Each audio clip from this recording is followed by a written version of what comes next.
시온 찬양 내에 귀한 찬양 감사합니다. 하나님께서 영광 받으신 줄로 믿습니다.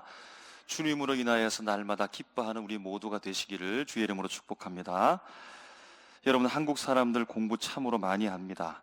그래서 학력 수준이 대단히 높은데요, 학령기의 기간 동안만 공부하는 것이 아니라 아마 평생 동안, 여러분 지금도 공부하고 계시죠? 그렇게 공부를 합니다.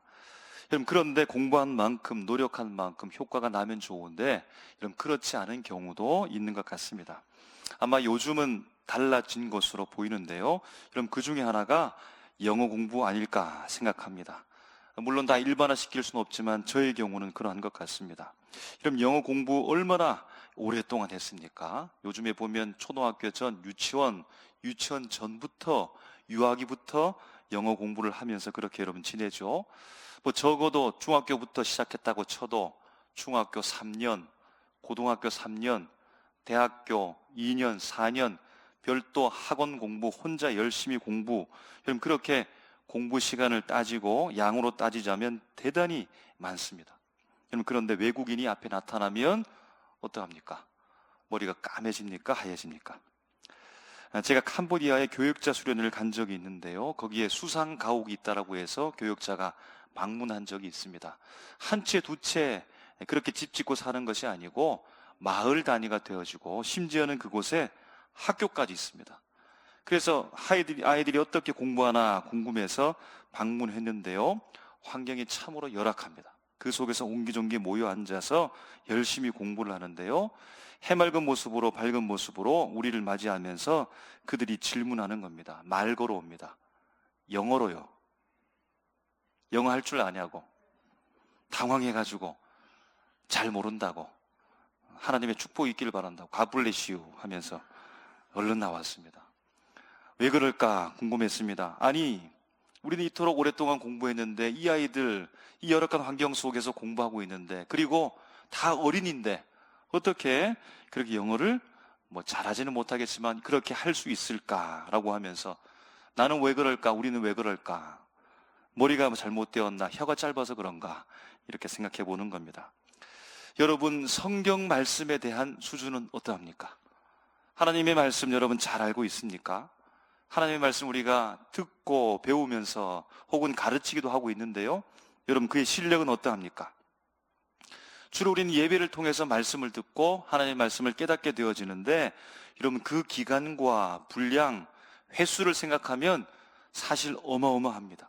그럼 지금도 기록된 말씀을 풀어서 함께 우리가 나누고 있고, 또 오후 찬양 예배에서도 말씀을 듣게 될 것이고, 또 당장 월요일부터 새벽마다 매일매일 새벽 기도를 통해서 말씀을 듣게 될 것이고, 또 생명의 삶 큐티 책을 매일매일 펼치면서 혼자 묵상하면서 또 말씀을 배우게 될 것이고, 3일째 되는 날 수요 기도회에서 말씀을 듣고, 또 5일째 되는 날 금요 기도회에서 말씀을 듣고, 소그룹으로, 구역으로 성경 통독을 하면서, 혹은 부흥회, 사경회를 통해, 혹은 영상을 통해서 우리가 그렇게 수없이 많은 말씀들을 접하면서 이런 배우고 듣고 혹은 가르치고 있는데요, 여러분 어떻게 반응합니까? 저는 성경에 대해서 잘 모릅니다. 혹시 그렇게 말합니까? 성경에 대해서 좀 가르쳐 주십시오 라고 그렇게 말합니까? 이런 분량과 기간을 생각하면 사실은 박사가 돼야 되는데, 하나님의 말씀에 대해서 우리가 잘 모르는 입장에 있을 때가 있습니다. 이런 본문으로 돌아와서요, 본문에서 예수님의 제자들의 성경 말씀의 실력, 하나님의 말씀의 이해도는 여러분 어떠할까요? 여러분 그들과 일반 백성들을 비교하게 되어지면 아마 큰 차이가 나지 않겠습니까? 틀림없이 일반 백성들보다 제자들의 성경 말씀, 하나님의 말씀 이해도는 큰 차이를 보일 겁니다. 왜냐하면 제자들은 군둥을처럼 예수님께 우 모였다가 쉬 흩어지는 것이 아니라 늘 함께 예수님과 동행하고, 예수님으로부터 가까이에서 말씀 전할 때 가까이 그 소리를 듣게 되어지고, 가르칠 때 가르침을 받을 뿐만 아니라 예수님께서 말씀만 하는 것이 아니라 상황마다, 사건마다 실제적 살아있는 교육 교재를 가지고서 제자들에게, 사람들에게 말씀 가르치고 말씀 증가하는 일을 아주 가까이에서 계속해서 보았기 때문에 여러분, 일반 백성들과 하나님의 말씀에 대한 실력 차이가 아마 하늘과 땅끝처럼 그렇게 차이 나지 않겠습니까? 오늘 말씀에도 보면 예수님께서 제자들에게 특별 대우를 하십니다. 30절 말씀에 보면요, 예수님과 제자들이 갈릴리 가운데로 지나가고 계시는데요, 평상시 같으면 예수님의 소문을 듣고 수많은 사람들이 몰려들기 시작하고 예수님이 그들을 친절하게 맞이하면서 하나님의 나라의 말씀에 대해서 잘 풀어서 설명해주고, 구약에 대해서 오해했던 부분들도 그것은 아니고 이것의 진실한 뜻은 이것이며 라고 하면서 예수님께서 그들에게 잘 설명해 줄 터인데, 그런데 오늘 30절 말씀에는 자신이 사람들에게 알려지기를 원치 않는다는 겁니다. 곧 다른 일반 백성들을 만나지 않겠다는 겁니다. 왜 그러실까요? 왜 일반 백성들을 만나서 말씀하고 가르침에 대하여서 건너뛰는 이유가 무엇입니까? 31절에 그 이유를 밝히고 있습니다. 바로 제자들 때문입니다. 곧 제자들을 특별하게 생각하시고 제자들에게 무언가 특별한 하나님의 말씀을 가르치기 위한 것인데요, 자기 자신에 대하여 자신이 이제 앞으로 사람들에게 잡히게 될 것이고 죽임당하고 3일째 되는 날 부활할 것이다 라고 하는 이 말씀을 앞에도 이야기했고 지금도 더 자세하게 가르치기 위한 목적 때문에 일반 백성들을 만나지 않고 그들을 건너뛰었다는 겁니다. 그만큼 제자들에 대하여서 더 특별하게 지금 가르쳐주고 있고 항상 어쩌면 그렇게 생각하시면서 예수님께서는 사역하셨습니다. 새로운 사람들을 만날 수 있는데, 새로운 일반 백성들을 만날 수 있는데 그들과의 만남과 그들을 향한 가르침을 어쩌면 포기하고 특별히 제자들에게 말씀하고 있다는 겁니다. 여러분, 그런데요, 우리가 32절을 읽어 내려가다 보니까 예수님께서는 제자들 특별하게 생각하고 그들에게 특별하게 가르침을 주었는데 제자들의 모습을 보면 실망이 됩니다. 예수님께서 그들에게 말씀했는데요, 그들이 어떻게 반응을 보이는 겁니까? 제자들이 깨닫지 못했다는 겁니다. 그들을 향하여 많은 사람들을 건너뛰고 특별히 12명의 제자들에게만 하나님의 말씀을 자세히 그들에게 또다시 들려주었음에도 불구하고 왜 제자들은 깨닫지 못했을까요? 오늘 이 말씀이 특별한 말씀이기 때문일까요? 특별한 말씀이기 때문에 다른 말씀보다 더 어려웠기 때문에 깨닫지 못했던 것일까요? 그렇게 한번 이해해 볼 수도 있겠습니다. 그래서 이번 한 번, 아니 지난번 한 번, 이번 한 번 이렇게 두 번 듣고 또 여러 번 계속해서 반복해서 배워야, 또 들어야, 그래야 나중에 가서 말씀을 깨달을 수 있는 겁니까? 이렇게 결론을 내리면 앞으로 좋아질 것을 소망할 수 있을 것 같습니다. 제자들이 이번에 이 가르침은 깨닫지 못했지만 앞으로는 더 잘 말씀을 가르치고 또 말씀을 깨닫게 되는 것을 소망할 수 있겠다는 겁니다. 그래서 또 한편으로 보게 되어지면 지금 이 한 부분만 깨닫지 못할 부분이지 일반 백성들과 말씀에 대한 수준 차이는 여전히 클 것이다. 여러분, 이렇게 우리가 기대도 할 수 있겠습니다. 아직 조금 모자랄 뿐이지 어쩌면 예수님의 수준에 상당한 부분 근접해 있는 것은 아닌가? 여러분, 이렇게 생각할 수도 있겠다는 겁니다. 왜냐하면 그 근거는요, 예수님의 제자들이 예수님으로부터 1년만이 아니라 2년만이 아니라 3년 동안 예수님과 동행하며 함께 했으며 다른 일반 백성들은 경험하지 못했던 예수님과 밀착되어져서 아주 가까이에서, 그리고 또한 예수님으로부터 특별 배우를 받으면서 말씀에 대한 가르침을 받았기 때문이지요. 또한 제자들은 바리새인이 아니라 서기관이 아니라 곧 다른 지도자가 아니라 율법의 완성자가 되신 하나님의 말씀으로 이 땅에 오신 예수 그리스도, 그분으로부터 가르침을 받았기 때문에, 직접 배웠기 때문에 그럼 그렇게 되리라고 기대할 수 있겠다는 겁니다. 말씀을 계속해서 보면요, 그런데 예수님의 특별한 가르침이 있고 난 이후에 제자들이 어떤 행동을 하게 되어지는데요, 33절에 보면 예수님과 예수님의 일행들이 이제 가버나움에 도착하게 됩니다. 가버나움에 도착해서 한 집에 들어가서 있을 때 예수님께서 제자들에게 묻는 겁니다. 너희가 길에서 어떤 토론을 하였느냐라는 겁니다. 이것만 보면 제자들의 수준이 상당 부분 올라간 것 같습니다. 토론할 만큼 그러한 수준 가운데 있는 것 같습니다. 이런 말씀이 옳은지 혹은 그른지, 이렇게 해석하는 것이 맞는지, 자신의 의견을 표출하고 그 의견에 대하여서 반박하기도 하고 서로 비판하기도 하고 서로 보완하면서 이렇게 토론할 수 있는 수준까지 그들이 되었다는 겉모습은 보일 것 같은데요, 34절에 그런데 제자들의 분위기가 심상치 않습니다. 예수님의 이 질문을 받고서 제자들이 오늘 표현을 보니까 잠잠했더라는 겁니다. 조용하게 되었다는 겁니다. 너희들이 길에서 무엇 때문에 토론하였느냐라고 예수님께서 이렇게 말하니까 그들이 잠잠했다는 겁니다.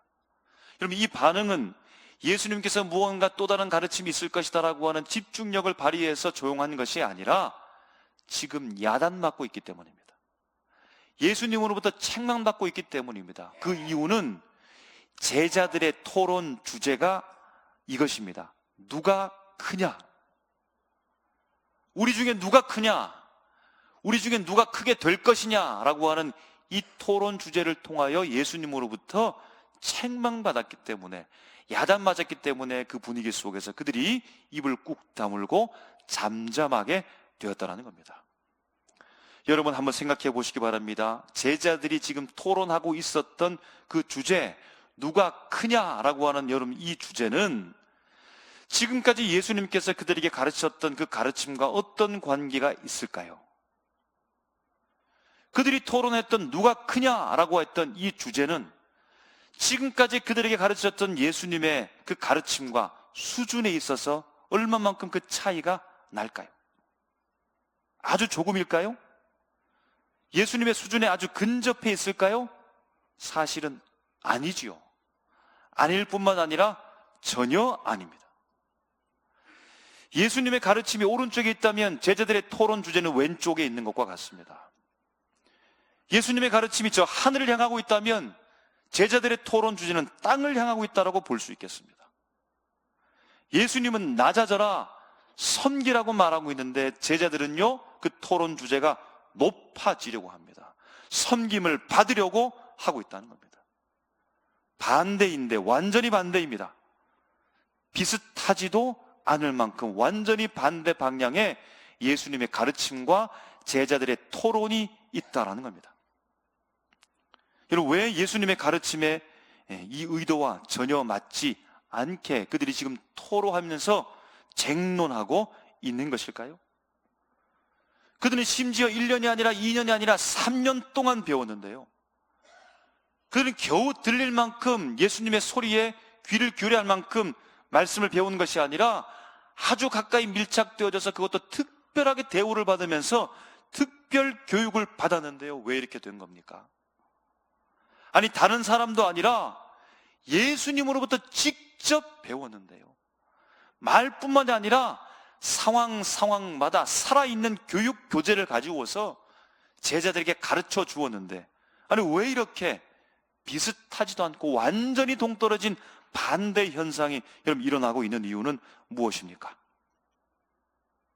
아니 어떻게 이러한 결과가 나올 수 있단 말입니까? 마치 같은 곳을 바라보는 줄 알았는데 그 속의 속마음은 전혀 다른 꿈을 꾸고 있었던 것과 같습니다.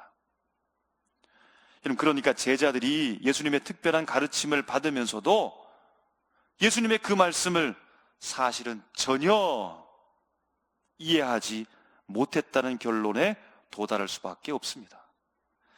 비슷한 이해한 정도가 아니라 완전히 몰랐다는 겁니다. 그럼 31절에서 예수님께서 제자들에게 특별히 가르치려고 했던 그 내용 중에 핵심이 있다면 인자라는 말이라고 할 수 있겠습니다.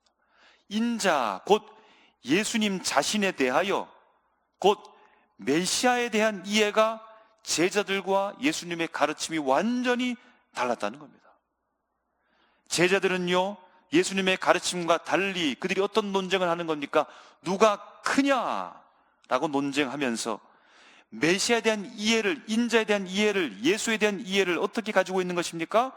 큰 자로 이해하고 있다는 겁니다. 곧 우리가 맞이하게 될 그 메시아는 정치적 메시아라는 이해를 가지고서 있었다라는 겁니다. 제자들은 왜 메시아를 정치적인 메시아, 누구보다도 큰 능력 있는 메시아, 이 나라를 전복하고 회복할 그런 정치적인 메시아로 그럼 이해하고 있었을까요? 구약 말씀에 메시아에 대한 예고들이 있는데요, 특별히 이사야 말씀을 중심으로 성경 말씀에 메시아를 예고하고 있습니다. 제가 몇 구절 읽어드리겠습니다. 먼저 이사야 9장 6절 7절 말씀을 제가 읽습니다. 이는 한 나귀가 우리에게 낳고 한 아들을 우리에게 주신 바 되었는데 그의 어깨에는 정사를 메었고 그 이름은 기묘자라 모사라 전능하신 하나님이라 영존하시는 아버지라 평강의 왕이라 할 것임이라. 그 정사와 평강의 더함이 무궁하며 또 다윗의 왕자와 그의 나라에 군림하여 그 나라를 굳게 세우고 지금 이후로 영원히 정의와 공의로 그것을 보존하실 것이라. 만군의 여호와 열심히 이를 이루시리라. 아멘. 메시아가 이 땅에 도래하여 다윗 왕좌를 회복해서 이 나라 가운데 군림할 것이다, 이렇게 정치적 메시아로 그들이 이해하고 있는데요, 이사야 11장 1절부터 4절 말씀도 제가 읽어드리겠습니다. 이새의 줄기에서 한 싹이 나며 그 뿌리에서 한 가지가 나서 결실할 것이요 그의 위에 여호와의 영 곧 지혜와 총명의 영이요 모략과 재능의 영이요 지식과 여호와를 경외하는 영이 강림하시리니 그가 여호와를 경외함으로 즐거움을 삼을 것이며 그의 눈에 보이는 대로 심판하지 아니하며 그의 눈에 들리는 대로 판단하지 아니하며 공의로 가난한 자를 심판하며 정직으로 세상의 겸손한 자를 판단할 것이며 그의 입에 막대기가 세상을 치며 그의 입술의 기운으로 악인을 죽일 것이며. 아멘. 겉으로 보게 되어지면 정치적 메시아 제2의 다윗이 도래하여서 그 나라를 군림하고 로마 정권을 전복시킬 것 같지만, 그러나 속을 들여다보면 어떠합니까? 더 자세한 내용이 깊이 있게 새롭게 담겨지고 발견되게 된다는 겁니다. 한 가지 더 말씀 우리가 다 같이 한번 읽어봤으면 좋겠습니다. 예레미야 23장 5절 6절 메시아에 대한 예고인데요, 우리 다 같이 읽겠습니다. 시작. 여호와의 말씀이니라. 보라, 때가 이르리니 내가 다윗에게 한 의로운 가지를 일으킬 것이라. 그가 왕이 되어 지혜롭게 다스리며 세상에서 정의와 공의를 행할 것이며 그의 날에 유다는 구원을 받겠고 이스라엘은 평안히 살 것이며 그의 이름은 여호와 우리의 공이라 일컬음을 받으리라. 아멘.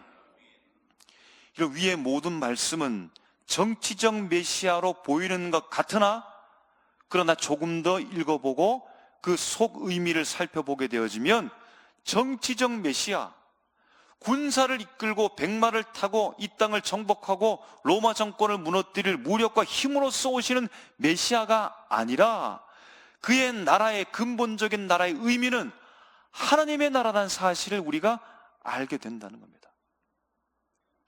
그러므로 제자들은 말씀에 대한 진정한 의미를 깨닫기보다는 겉으로 드러나는 표현에 매몰되고 사람들이 가지고 있는 기본적인 욕망, 그 추구하는 바로서 말씀을 바라보면서 말씀을 지금 이해하고 있었다는 겁니다. 여러분, 이것은 제자들의 생각뿐만 아니라 그때 당시를 살아가고 있는 이스라엘 백성 전체의 사람들이 사실은 다 그렇게 생각했다고 합니다. 지금 육체적으로 고통받는 이 현실을 탈피하기 위하여 로마 정권을 무너뜨릴 누가 크냐, 누구보다 큰 메시아를 기대하면서 제2의 다윗이 올 것을 그렇게 소망하면서 있었다는 겁니다. 그 이해를 가지고 있었다는 겁니다. 그럼 예수님께서는 이를 잘 알고 경계하시죠. 예수님께서 말씀하시고 특별히 그래서 그들을 어쩌면 더 가르쳤을 수도 있습니다. 여러분, 그런데 왜 제자들의 생각은 깨어지지 않았을까요?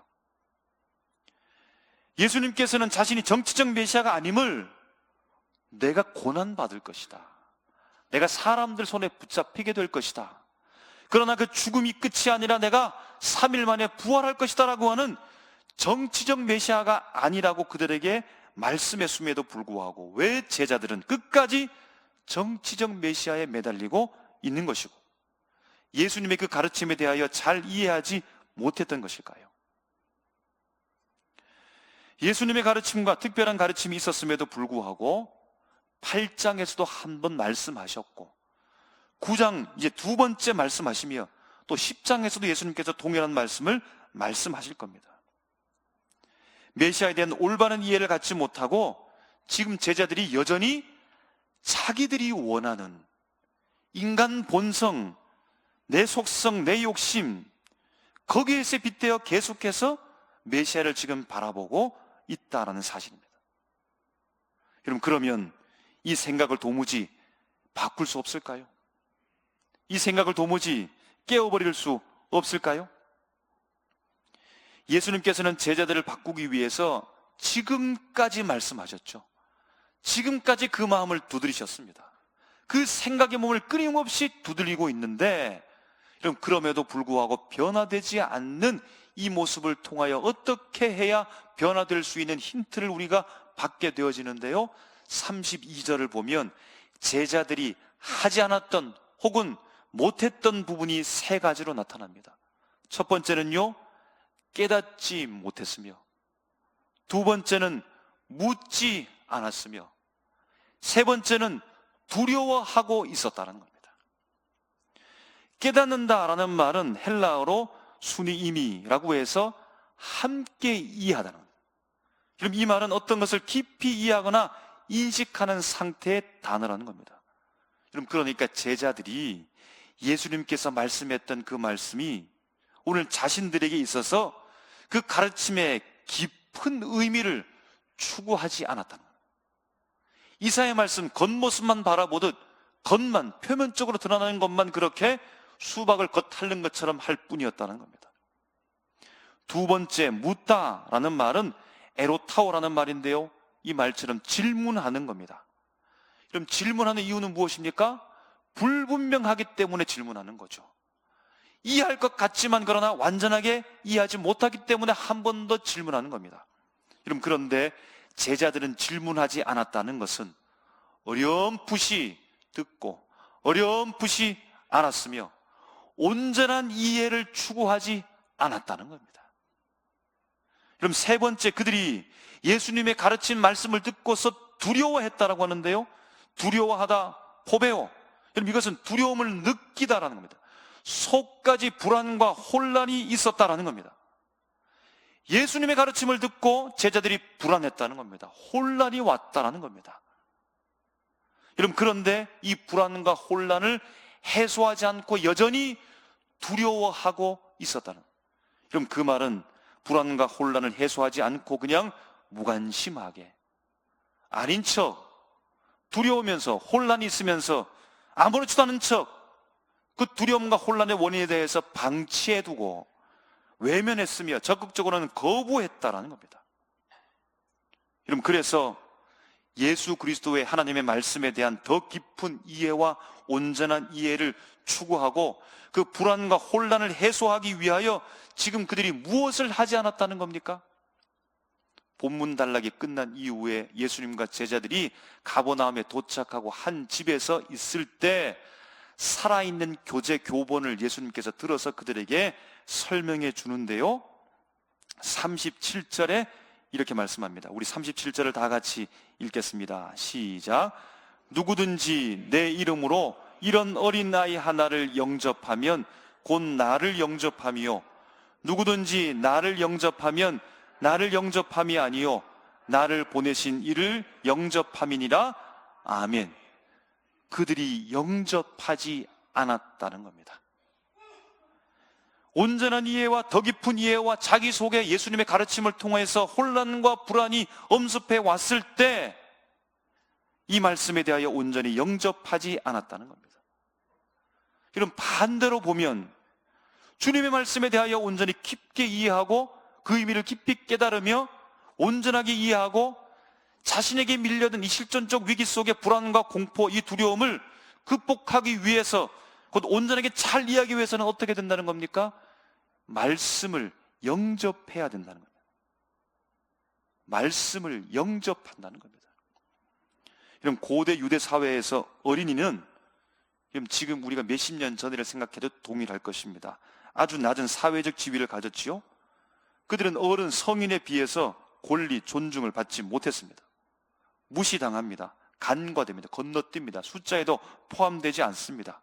여러분, 그러므로 그 어린이를 영접한다라고 하는 것은 사회에서 소외된 자를 받아들인다는 것이고, 그를 존중한다는 것이고, 환영한다라고 하는 것이고, 그와 인격적 관계를 맺는다는 겁니다. 예수님께서 이 모습을 어떻게 보여주는 겁니까? 방 안에 어린아이를 불러서 세워두고서 저 멀찍이서 손가락질하면서 표본, 교재본을 보면서 제자들에게 가르친 것이 아니라 이 어린아이를 안으시고 영접하시고 그를 존중하시고 그를 환영하시고 그와 관계를 맺으시면, 이 영접한다는 걸 통하여서 이제 그 어린아이와 상호 서로 신뢰, 이해 관계를 깊게 한다는 겁니다. 그와 같이 말씀을 영접하라는 겁니다.